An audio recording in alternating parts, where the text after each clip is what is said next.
Welcome back to my channel.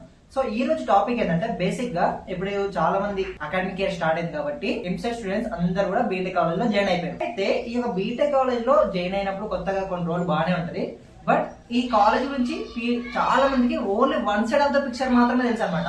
అంటే ఈ యొక్క బీటెక్ గురించి ఎప్పుడు కూడా పాజిటివ్ గా ఆలోచించారు. అంటే మనం ఈ బీటెక్ లో జాయిన్ అయితే చాలు మనకు జాబ్ వచ్చేస్తుంది, బీటెక్ లో జాయిన్ అయితే చాలు లైఫ్ చిల్ ఉంటుంది, అండ్ బీటెక్ లో జాయిన్ అయితే చాలు లైఫ్ చాలా కలర్ఫుల్ గా ఉంటుంది, చాలా హ్యాపీ డే సినిమా చూసి ఆ విధంగా ఊహించుకుంటారు అనమాట. కానీ చాలా తక్కువ మందికి మాత్రమే ఈ యొక్క బీటెక్ గురించి other side of the BTech గురించి తెలుసు అనమాట.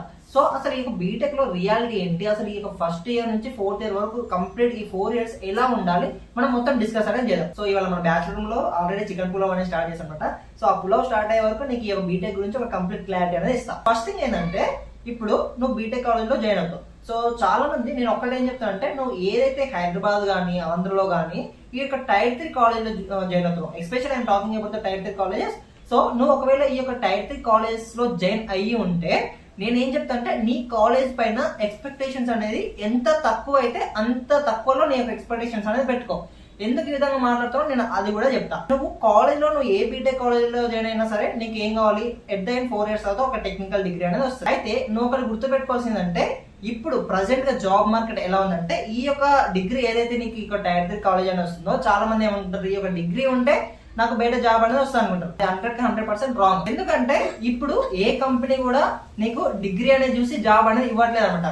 సో లాస్ట్ 5 years బ్యాక్ అలా ఉండే, నువ్వు ఇప్పుడు ఏమైతే నీ యొక్క సిచ్యువేషన్ అనేది కంప్లీట్ గా చేంజ్ అనేది అయిపోయింది. సో ఈ యొక్క టైర్ 3 కాలేజ్ లో ఫస్ట్ నువ్వు ఏదైతే టైర్ 3 కాలేజ్ లో టైర్ 2 కాలేజ్ లో జాయిన్ అయ్యో ఇక్కడ ఎడ్యుకేషన్ సిస్టమ్ ఎలా ఉంటుందో చెప్తా. సో ఆ తర్వాత ఒక 1 month తర్వాత నేను చెప్పింది నీకు టాలీ అయిందో లేదో ఒకసారి క్రాస్ చెక్ చేసుకొని కామెంట్ అనేది చేయి. నేను కూడా నీలాగానే 4 years బ్యాక్ బీటెక్ లో చాలా హోప్స్ అంటే చాలా హోప్స్ పెట్టుకొని బీటెక్ లో జాయిన్ అయ్యా. ఈ 4 years లో నాకు ఎన్నో మంచి పనులు జరిగాయి అండ్ ఎన్నో అనుభవాలు జరిగాయి అండ్ బీటెక్ నుంచి ఎన్నో ఎవరు చెప్పని విషయాలు నేను తెలుసుకున్నాను అనమాట. సో అవన్నీ కూడా నేను మీతో షేర్ చేస్తే ఏమవుతుంది, మీకు ఈ యొక్క 4 years లో ఓకే ఎంతో కొంత యూజ్ అనేది అవుతుందన్నమాట. అంటే ఎలా ఉండాలి, మనకు ఇలాంటి ఎక్స్పీరియన్సెస్ ఫేస్ చేస్తాం అండ్ అసలు ఈ బీటెక్ 4 years ఏ విధంగా యూజ్ చేసుకోవాలి నీకు అర్థమైంది. 4 years ఏదైతే టైర్ 3 కాలేజ్ లో ఇక్కడ టైర్ 3 కాలేజ్ ఏ కాలేజ్ కూడా నీకు చెప్తున్నాను కదా ఏ ఇయర్ లో కూడా నీకు ప్లేస్మెంట్ కి ప్రిపేర్ అనేది చేయదు, ఓకేనా. సో ఈ యొక్క టైర్ 3 కాలేజ్ ఎలాంటి కాలేజ్ అంటే సో వాళ్ళు ఓన్లీ ఫర్ బిజినెస్ పర్పస్ కోసమే అనమాట. సో నీ నుంచి ఎంతసేపు ఉన్నా వాళ్ళకి అమౌంట్ వస్తుందా లేదా అది మాత్రమే చెక్ చేసుకుంటారు. నీకు స్కిల్ నేర్పిద్దామని లేకపోతే నీకు ఏదో ప్లేస్మెంట్ ఇప్పిద్దామని సో నిన్ను మంచిగా గ్రాడ్యుయేట్ చేద్దామని వాళ్ళకి ఏది కూడా ఉండదు అనమాట. So they only look for the money you are paying to the college, ఓకేనా. అర్థమవుతుందా?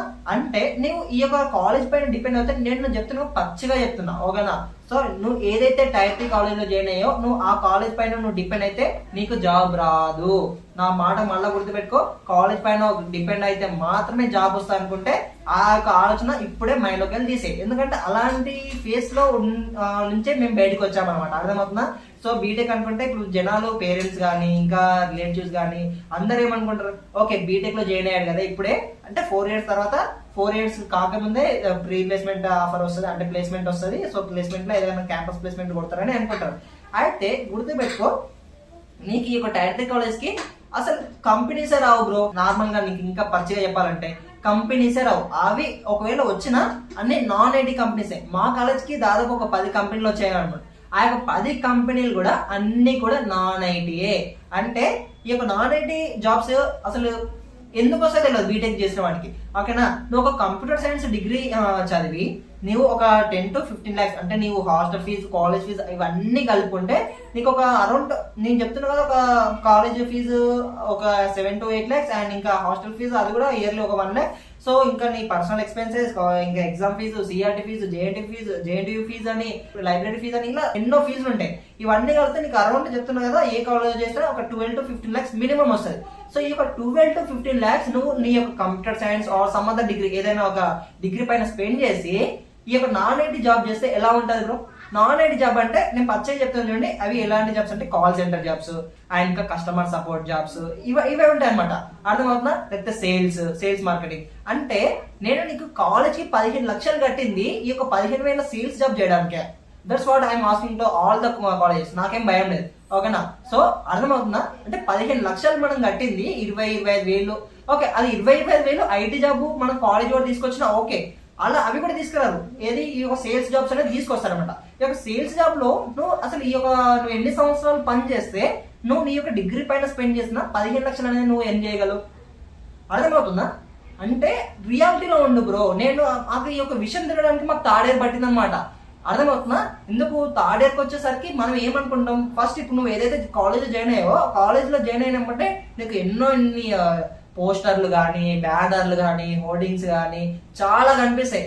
అవన్నీ చూసి ఏమంటాడు, అరే ఈ కాలేజ్లో 20 lakhs ప్యాకేజ్ వచ్చింది, మోర్ దెన్ 1000 స్టూడెంట్స్ కి ప్లేస్ అయ్యారు అని అనుకుంటాం.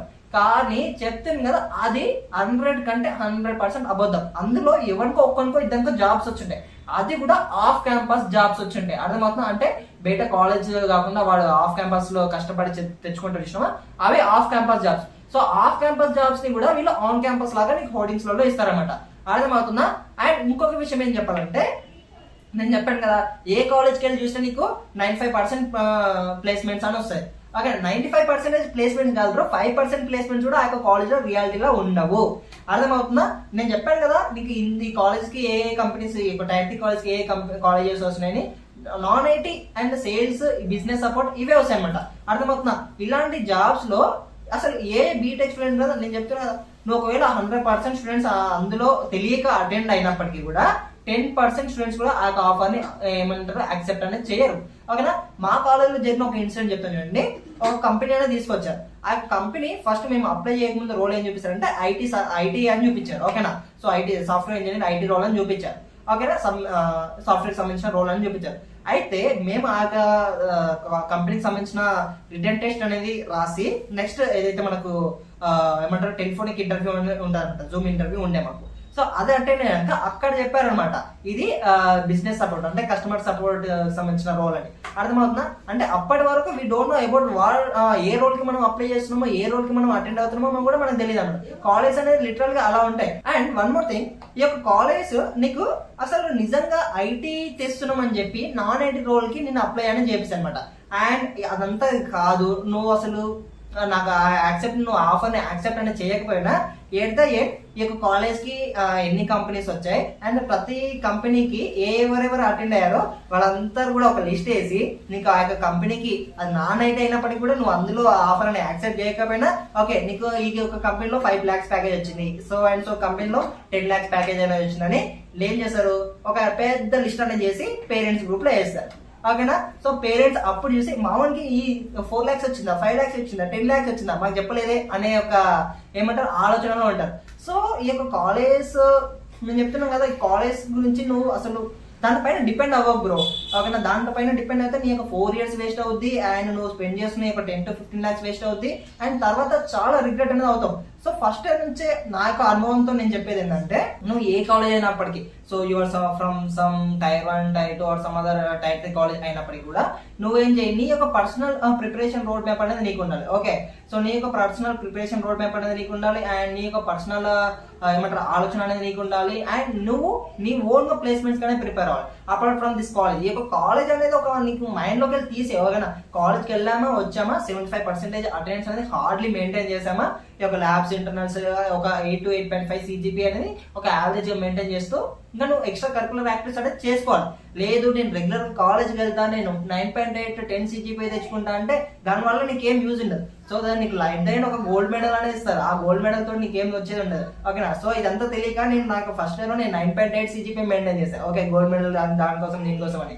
ఓకే, సో ఆ తర్వాత అసలు ఈ యొక్క కాలేజెస్ మన కాలేజ్కి ఎలాంటి కంపెనీస్ వస్తాయి, ఎలా ఉంటుంది అంతా తెలిసిన తర్వాత సో ఇదే రియాలిటీ అని అప్పుడు అర్థమే ఆ యొక్క ఆలోచన నుంచి బయటికి వచ్చి అప్పుడు నేను ఇంకా క్యాంపస్ ప్లేస్మెంట్ కాకుండా ఆఫ్ క్యాంపస్, మన క్యాంపస్ ప్లేస్మెంట్ ఎట్లా ప్లేస్మెంట్స్ రావాలని తెలిసిన తర్వాత ఆఫ్ క్యాంపస్ ప్లేస్మెంట్ కి ప్రిపేర్ అవ్వడం స్టార్ట్ చేసి ఇంకా ఇప్పటికీ ప్రిపరేషన్ అనేది జరుగుతూనే ఉందంట.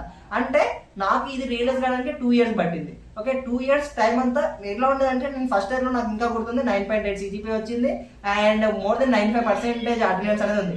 కాలేజ్ కి అవసరం ఏంది, వాడు క్లియర్ గా మెన్షన్ చేస్తాడు ఏ కాలేజ్ అయినా మినిమం 75% ఆఫ్ అటెండెన్స్ అని. సో ఈ యొక్క 75% ఆఫ్ అటెండెన్స్ అనేది వాడే క్లియర్ గా మెన్షన్ చేస్తే ఇంకా మిగతా 25% ఆఫ్ అటెండెన్స్ అనేది నువ్వు కాలేజ్ కి రాకపోయినా అవసరం లేదు అని చెప్తున్నట్టే. అర్థమవుతుందా? అంటే ఈ యొక్క 25% ఆఫ్ అటెండెన్స్ లో నువ్వేం చేయాలంటే చెప్తాను కదా, నెట్వర్క్ అనేది బిల్డ్ చేసుకో. ఎంత వీలైతే అంత ఎక్కువ నెట్వర్క్ అనేది బిల్డ్ చేసుకో. నీకు కాలేజ్ ఫ్యాకల్టీ పైన సీనియర్స్ తోటి, నెక్స్ట్ వేరే కాలేజ్ లో సీనియర్స్ తోటి, ఆల్రెడీ ఇప్పుడు ఐటీలో ఉన్న వాళ్ళతోటి, అండ్ ఇంకా టెక్ పీపుల్ తోటి, చాలా మంది తోటి నేను ఎంత వీలైతే అంత నెట్వర్క్ 4th ఇయర్కి వచ్చేసరికి నీ దగ్గర ఉండాలి. అంతేగాని నేను అందరిలాగా ఫ్రెండ్స్ అందరు కాలేజ్కి వెళ్తున్నారు కదా, మనకు గ్యాంగ్ జత అయింది, ఆ గ్యాంగ్ తోటి ఉంటాం, వాళ్ళందరూ ఏం చేస్తాం, మనం అది చేస్తామంటే లాస్ట్ కు అందరు కూడా 4 years తర్వాత రిగ్రెట్ అనేది అవ్వాల్సి వస్తుంది. 4 years ఎన్నో చేదు అనుభవాలు ఇప్పుడు అన్ని గుర్తుకొస్తున్నాయి అనమాట. అంటే ఫస్ట్ ఇయర్ లో ఇలా చేయకపోతే బాగుంటుంది కదా, ఇప్పటికి జాబ్ వస్తుంది. సెకండ్ ఇయర్ లో ఇలా చేయకపోతే బాగుంటుంది కదా, ఇలా జాబ్ వస్తున్నాయి. అండ్ ఐఎమ్ లిటరల్లీ సేయింగ్, నాకు ఇప్పటికి రిగ్రెట్ అవుతున్నాను ఈ యొక్క కాలేజ్ ఎందుకు జాయిన్ అయ్యాను అని. అవునా? సో ఎందుకంటే మనకు ఇంకొక ఆప్షన్ అనేది ఉండదు. ఎందుకంటే మెయిన్స్ లో మనకు అంత మంచి స్కోర్ అనేది రాలేదు. అండ్ ఎంసెట్ లో మాకున్న బ్యాక్ లాక్ ఏంటంటే, మేము ఎంసెట్ లో జాయిన్ అయిన తర్వాతనే మళ్ళీ ఫీజు అనేది పెరిగాయి ఫస్ట్ ఫేజ్ తర్వాత. సో ఆల్మోస్ట్ ఒక 15,000 ఫీజెస్ అనేది పెరిగాయి. సో 50,000 ఫస్ట్ ఫేజ్ కి, సెకండ్ ఫేజ్ కి కాలేజ్ వేరే కాలేజ్ వచ్చింది. ఈ కాలేజ్ ఆల్రెడీ ఫీజు ఎక్కువ ఉంది, మళ్ళీ ఒక 50,000 యాడ్ అయిపోయింది. సో మొత్తం ఒక 20-25,000 దాకా ఏమంటారు ఫీజు అనేది ఎక్స్ట్రా పే చేయాల్సి వస్తుంది ఫస్ట్ ఫేజ్ కి, సెకండ్ ఫేజ్ కి. మళ్ళీ ఇప్పుడు థర్డ్ ఫేజ్ కి వెళ్తే ఇంకా మంచి కాలేజ్ వస్తే ఇంకొక 20,000 పెరుగుద్ది అనే ఒక ఆలోచనతో మేము థర్డ్ ఫేజ్ నేమ్ పెట్టలేదు. ఓకే, సో ఆ విధంగా నా కౌన్సిలింగ్ ప్రాసెస్ లో జాయిన్ అయింది, ఒక కాలేజ్ లో వచ్చింది, ఆ కాలేజ్ లో జాయిన్ అయిపోయి అంతా అయిపోయింది అనమాట.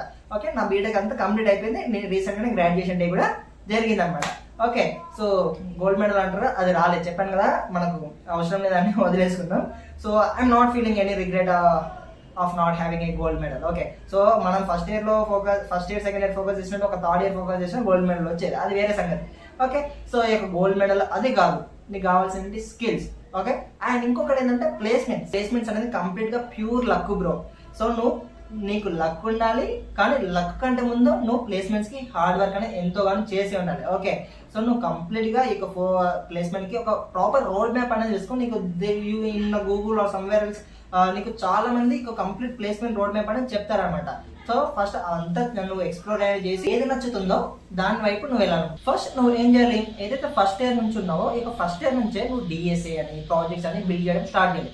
లేదు బ్రో నేను 4th ఇయర్కి వచ్చాక స్టార్ట్ చేస్తా అని అన్నావు అనుకో, చెప్తున్నాను కదా, ఇంకా జాబ్ అనే విషయం నీ యొక్క మైండ్ నుంచి వదిలేసి.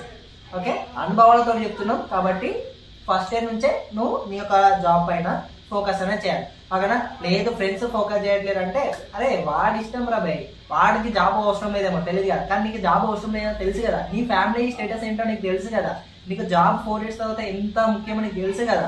ఓకే, సో అదనమాట. అంతేకాని ఫ్రెండ్స్ చదువుతలేడు, రూమ్మేట్ చదువుతలేడు, వాడు బయటికి వెళ్దాం అంటుండు, పబ్కి వెళ్దాం అంటుండు అని నువ్వు తిరిగావనుకో, ఓకే తిరుగు, ఎంజాయ్ చేయి, అన్నీ ఉండాలి. బట్ నీ యొక్క మెయిన్ ఫోకస్, నీ యొక్క మెయిన్ గోల్, నువ్వు ఏదైతే చదవాలనుకున్నావు అది మాత్రం డిస్టర్బ్ అవ్వదు. ఓకే, సో బీటెక్ లో జాయిన్ అయినావు అంటే నువ్వు అన్ని ఎక్స్ప్లోర్ చేయాలి. ఓకే, నువ్వు ఓన్లీ చదువుకుంటూ ఉంటావంటే అసలు నేను ఎప్పుడు చదువుకుంటూ ఉన్నామని చెప్పను, కానీ చదువుతో పాటు ఇవన్నీ ఉండాలి. ఫస్ట్ చదువు ఉండాలి, దాని తర్వాత ఇవన్నీ ఉండాలి. ఓకే, సో నువ్వు చదువు, అల్లరి చేయి, ఏమన్నా ఈవెంట్స్ లో పార్టిసిపేట్ చేయు, స్పోర్ట్స్ లలో పార్టిసిపేట్ చేయు, హ్యాకథాన్స్ లలో పార్టిసిపేట్ చేయు, టెక్ ఈవెంట్స్ కి పార్టిసిపేట్ చేయు. సో ఈ యొక్క బీటెక్ లో నువ్వు ఎన్ని వీలైతే అన్ని ఎక్స్ప్లోర్ చేయి.